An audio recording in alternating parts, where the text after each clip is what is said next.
शिवसेनेचे खासदार रवींद्र गायकवाड यांच्यावरची विमानबंदी एअर इंडियाने मागे घेतली आहे। रवींद्र गायकवाड यांनी एअर इंडिया कर्मचाऱ्याला केलेल्या मारहाणीबद्दल लेखी पत्र लिहून दिलगिरी व्यक्त केली होती। तसंच लोकसभेत देखील सदनाची माफी मागितली होती। त्यानंतर गायकवाड यांच्यावरची विमानबंदी मागे घेण्यात आली आहे। दरम्यान विमानाने प्रवास करण्याची परवानगी मिळाली असली तरी रवींद्र गायकवाड दिल्लीहून ट्रेनने मुंबईकडे निघाले। आज सकाळी ते ट्रेनने मुंबईत पोहोचणार आहेत। शिवसेनेचे खासदार रवी गायकवाड यांच्यावरील विमानबंदी उठल्यानंतर आता शिवसेना आणि भाजपमध्ये पुन्हा एकदा सलोख्याचं वातावरण निर्माण होऊ शकतं। कारण भाजपचे राष्ट्रीय अध्यक्ष अमित शहा यांनी उद्धव ठाकरे यांना फोन केला आणि एनडीएच्या बैठकीबद्दल निमंत्रण दिलं। येत्या काही महिन्यांमध्ये राष्ट्रपती पदाची निवडणूक होणार आहे आणि त्या पार्श्वभूमीवर दिल्लीत एनडीएतील घटक पक्षांची बैठक 10 एप्रिलला होणार आहे। तृणमूल काँग्रेसच्या खासदार डोला सेन यांनी काल एअर इंडियाच्या विमानात गोंधळ घातला। कर्मचाऱ्यांना सहकार्य न केल्यामुळे दिल्ली ते कोलकाता विमानाला अर्धा तास उशीर झाला। सेन आपल्या आईसोबत प्रवास करत होत्या। अर्थसंकल्पीय अधिवेशन संपण्याआधी काही तास काँग्रेस राष्ट्रवादीच्या 10 आमदारांचं निलंबन सरकारनं मागे घेतलंय। संसदीय कामकाज मंत्री गिरीश बापट यांनी तसा प्रस्ताव सभागृहात मांडला, जो सर्वानुमते संमत करण्यात आला। त्यामुळे 19 आमदार पुन्हा एकदा आपला हक्क आणि अधिकार बजावू शकणार आहेत। सुधीर मुनगंटीवार अर्थसंकल्प मांडत असताना विरोधकांनी कर्जमाफीसाठी घोषणाबाजी करून टाळा वाजवून फलक दाखवून व्यत्यय आणला होता। तसंच विधिमंडळाच्या आवारात अर्थसंकल्पाच्या प्रतिही जाळल्या होत्या। त्यामुळे 19 आमदारांना निलंबित करण्यात आलं होतं। सभागृहात बोलू दिलं जात नसल्यानं आम्ही रस्त्यावर येऊन संघर्ष केला। या अधिवेशनात सरकारने जनतेचा विश्वासघात केला असा घणाघाती आरोप विधानसभेचे विरोधी पक्षनेते राधाकृष्ण विखे पाटील यांनी केलाय। शेतकऱ्यांवर चर्चा करण्यापेक्षा विमान वाऱ्यांसाठी शिवसेनेने वेळ वाया घालवला अशी टीका त्यांनी केली। राष्ट्रवादी काँग्रेसचे माजी आमदार सुरेश धस यांची अखेर पक्षातून हकालपट्टी करण्यात आली आहे। पक्षविरोधी कारवाई केल्यामुळे त्यांना 6 वर्षांसाठी पक्षातून निलंबित करण्यात आले।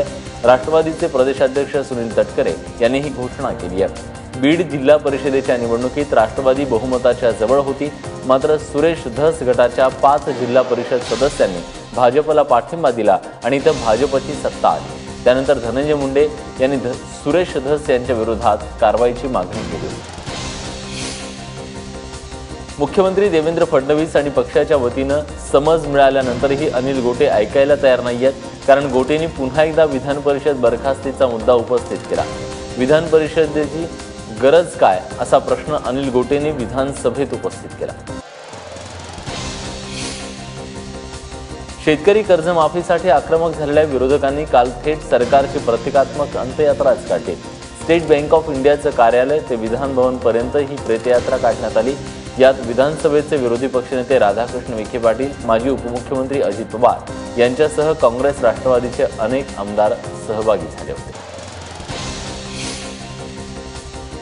शुंगलू कमिटीच्या अहवालावरून ज्येष्ठ समाजसेवक अण्णा हजारे यांनी अरविंद केजरीवाल यांच्यावर निशाणा साधलाय। सत्तेच्या नशेत अरविंद संस्कार विसरला असून त्याला डाग लागल्याचा आरोप अण्णांनी केलाय। उच्च शिक्षित असल्याने भ्रष्टाचार निर्मूलनाची अपेक्षा होती, मात्र अरविंदनं स्वप्नभंग केल्याचं अण्णांनी म्हटलंय। ठाणे बोरिवली बसमध्ये क्षुल्लक कारणावरून एका 30 वर्षीय इसमानं 70 वर्षाच्या महिलेवर गोळीबार केलाय। या गोळीबारात एक महिला जखमी झाली आहे। तिच्यावर रुग्णालयात उपचार सुरू आहेत। सुमेध करंदीकर असं या व्यक्तीचं नाव असून तो दारूच्या नशेत होता।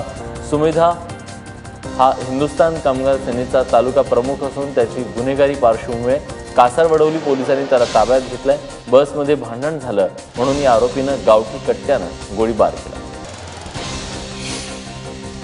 पत्रकार हल्ला विरोधी विधेयक कुठल्याही चर्चेविना विधानसभा आणि विधान परिषदेत मंजूर करण्यात आलंय। महाराष्ट्र हे देशातील पहिलं राज्य आहे जिथं हे विधेयक मंजूर झालंय। यापुढे जर पत्रकारांवर हल्ला झाला तर आरोपीला 50,000, 3 वर्षाचा कारावास किंवा या दोन्ही शिक्षा सुनावण्यात येतील। मुख्यमंत्री देवेंद्र फडणवीस यांनी विधानसभेत हे विधेयक मांडलं आणि लगेच ते एकमतानं मंजूर करण्यात आलं। काळी पिवळी टॅक्सी ही लवकरच तुम्हाला बोटाच्या एका टचवर बुक करणं शक्य होणार आहे। कारण येत्या 3 महिन्यात ओला उबेरच्या धर्तीवर काळ्या पिवळ्या टॅक्सी बुकिंगसाठी मोबाईल ॲप लॉन्च केलं जाईल असं मुख्यमंत्री देवेंद्र फडणवीस यांनी विधान परिषदेत सांगितलं। इलेक्ट्रॉनिक प्लॅटफॉर्मच्या वापरामुळे टॅक्सीला GPS द्वारे ट्रॅक केलं जाऊ शकेल, त्यामुळे प्रवाशांना सुरक्षितता मिळेल असं मुख्यमंत्र्यांनी सांगितलंय।